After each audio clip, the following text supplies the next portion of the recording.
Olá, meus queridos amados irmãos e irmãs, em nome do Pai que me criou, em nome do Filho que me resgatou, em nome do Espírito Santo que me santificou, divina vontade reina na minha vontade. Minha mamãe, eu te amo e tu me amas. Pai, me engole da vontade divina para a minha alma, dá-me tua bênção, para que eu faça todas as minhas ações sobre os vossos olhos maternais. Amém. Vinde, Espírito Santo, vinde por meio da poderosa intercessão do Imaculado Coração de Maria, vossa amantíssima esposa. Amém. Vinde, Espírito Santo, vinde por meio da poderosa intercessão do Imaculado Coração de Maria, vossa amantíssima esposa. Amém.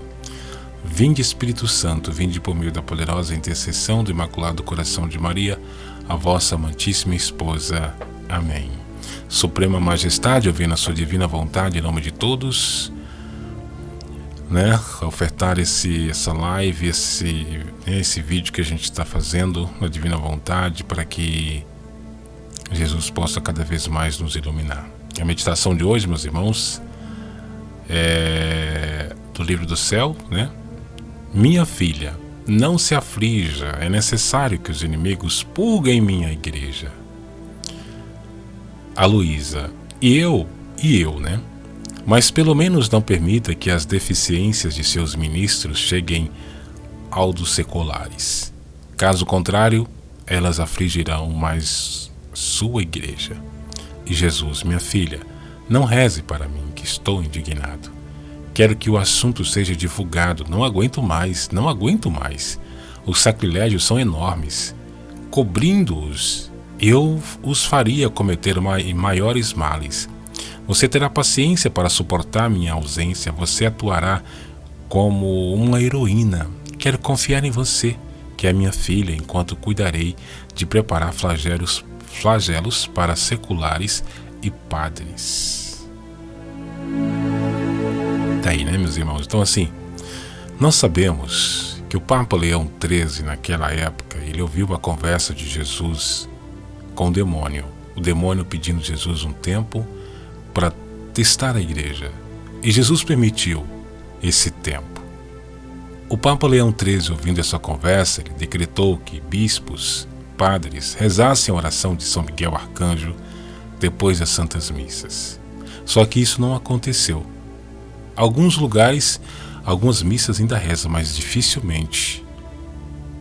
Então, daí a gente vê que a fumaça do Satanás entrou na igreja com força. Sabemos que a intenção do inimigo é destruir a igreja de dentro para fora, E Jesus permitiu isso porque está escrito, que a igreja tinha que passar por esse momento que ela está passando hoje.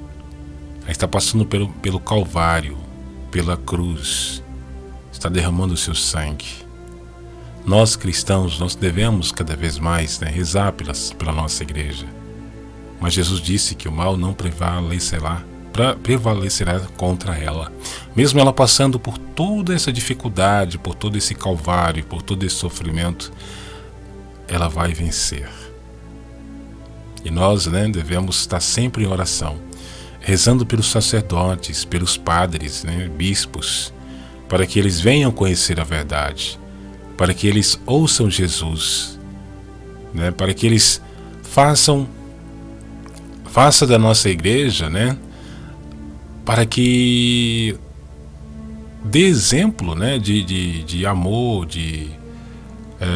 vamos dizer assim, de zelo, de fidelidade, porque a gente vê que hoje na igreja muitas coisas estão acontecendo, muita coisa está sendo mudada, a gente vê com o modernismo em vários lugares, e a apostasia, como Nossa Senhora disse na Salete, já entrou dentro da igreja. Nossa Senhora em Akita também fala sobre a igreja, sobre o Calvário que ela está passando. E Jesus aqui nessa meditação, nesse escrito, ela fala para Luísa, minha filha, não reze para mim que estou indignado. Quero que o assunto seja divulgado. Não aguento mais. Os sacrilégios são enormes. Nós sabemos que nesse tempo de hoje a gente vê sacrilégio por todos os lados. Olha o que aconteceu no Chile, as igrejas sendo saqueadas, profanadas, imagens jogadas no chão, quebradas. Então tudo isso aí, Jesus fica triste com essa situação. É sacrilégio. E Ele quer descansar em nós. Ele quer que nós reparamos tudo isso. Por isso que é importante nós estarmos sempre olhando para a igreja, rezando pela nossa igreja. Ele diz que não aguenta mais, os sacrilégios são enormes. Ele diz, cobrindo-os eu faria cometer maiores males. É por isso que provoca a ira dele sobre a terra, né? Pela falta de respeito. Então tudo isso aí que está acontecendo na igreja, né, já era previsto. E Deus permitiu que isso acontecesse. Um dos discípulos disse, Senhor, quando é que o Senhor vai voltar? Ele disse, quando eu for rejeitado por essa nação. Nós estamos vendo que ele está sendo rejeitado de todas as formas pela humanidade. As pessoas não querem saber de Deus. Não querem saber. Não querem conhecer os seus escritos, a sua história. Muitos criticam, perseguem, até mesmo católicos, né? Mas nós devemos ser reparação a Jesus, reparar Ele por esses sacrilégios, por essas ofensas. Reparar como o quê? Reparar com o nosso exemplo, né? Dando exemplo de santidade, exemplo de amor. E isso começa da onde? Dentro de nossa casa mesmo, né? Dentro da nossa comunidade também. Isso é a forma de reparar Jesus. As famílias unidas rezando, né, o terço, o rosário, ofertando como ato de reparação, fazendo caridade, ajudando o próximo, né, ofertando como ato de reparação pelos sacrilégios que são cometidos hoje na igreja, né, rezar muito, muito pelos sacerdotes, porque tem muitos sacerdotes que eles parecem que estão cegos, não conseguem enxergar a verdade, dão muito ouvido ao inimigo, né? Tem uma nuvem negra nos olhos deles e isso impede de enxergar a verdade. Muitos, né? Alguns a gente vê que coloca a boca no trombone e fala a verdade, defende a igreja com unhas e dentes. E esses que defendem a igreja são os mais perseguidos pela própria igreja, né? Vamos rezar para a nossa igreja para que reparamos, né? Para que Jesus tenha misericórdia e que ela passe, né? Pelo que ela está passando, e que o inimigo perca a força diante dela. Jesus disse, você atuará como uma heroína. Por que a Luísa atua como heroína? Porque a Luísa, ela sempre pensava o bem das almas. Ela se preocupava com os pecadores, com os sacerdotes, e ela se doava em querer aceitar qualquer sofrimento para reparar os pecadores pela salvação das almas. E isso tornava Jesus, ele via nela esse amor enorme de querer fazer algo para impedir a sua ira, a sua cólera sobre a igreja, né? Ela se doava, fazendo um ato de reparação, para não ver as pessoas sofrendo, para não ver Jesus triste. E aqui ele diz, quero confiar em você, que é a minha filha, enquanto cuidarei de preparar flagelos para seculares e padres. Então tá aí, Nossa Senhora em Nazaré, ela disse que muitos sacerdotes iam perder a fé nesses tempos que estamos vivendo hoje, de apostasia, e estamos vendo. Ela disse também que a igreja seria salva pelos leigos.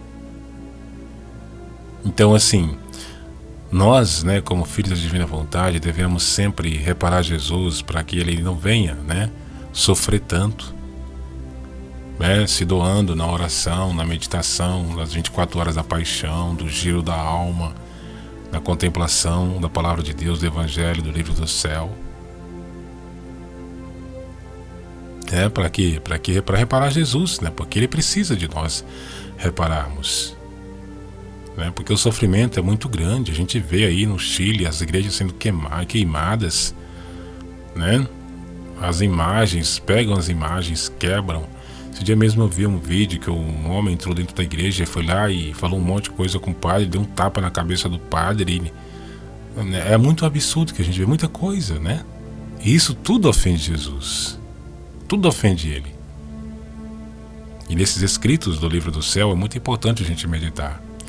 Às vezes a gente tem dificuldade para ler o livro todos os dias, né? Mas assim, eu estava tendo muita dificuldade para me ler o livro. Não conseguia. Alguma coisa impedia de eu ler. Eu buscava, mas eu não conseguia. O que eu fiz? Eu dividi em partes, né? Estou fazendo assim, eu dividi em partes. De madrugada E eu medito 2 capítulos, né? Dois, vamos dizer assim, 2 partes, né? Que tem, capítulos mesmo, 2 capítulos. Aí meio-dia eu vou e medito mais 2. E à noite medito mais 2. Penso que assim é uma forma da gente adaptar melhor para ler o livro do céu, né? Para gente que tem a vida, que tem um dia muito corrido, porque aí você vai ter tempo para Jesus também. Se não dá pra gente ler o livro do céu assim, tirar para ler assim mais ou menos 1 hora ou 2 horas, algum bom tempo, às vezes você tem que fazer alguma coisa, outra coisa que às vezes não dá mesmo, faça em partes, né? Que eu penso que é melhor, até porque a gente se concentra mais também, né? A gente pode ali meditar 2 capítulos de manhã e ficar meditando, né? Meio-dia e à noite. Então é isso, né? Nessa parte aqui do livro do céu, que é dia 7 de junho de 1991, né? Tem essa parte também que é a dor de Jesus pelos sacerdotes, amor escondido. Passando dias amargos de privação do meu adorável Jesus, orei para que ele tivesse prazer em vir. E assim que um clarão veio e me disse: amor, que está se escondendo? E orando a ele pela igreja e para que ele tenha pena de tantas almas que estão perdidas, porque eles querem guerrear contra a igreja e seus ministros, Jesus acrescentou, né? Então tá aí, é a guerra contra a igreja católica, né? É os filhos da luz contra os filhos das trevas. E Jesus disse que a igreja prevaleceria contra o mal. Ela está passando por esse sofrimento, né? É igual a nós também. Jesus também permite que tal tentação, tal sofrimento aconteça com nós. Assim também ele permitiu com a igreja. Está escrito, né? Ele tem que deixar isso acontecer, porque é isso que está escrito, né? A igreja tem que passar por isso mesmo para vir uma nova igreja, né? Então é isso, meus irmãos, paz e bem para todos. Salve Maria Imaculadas, salve o glorioso São José. Fiat, fiat, fiat.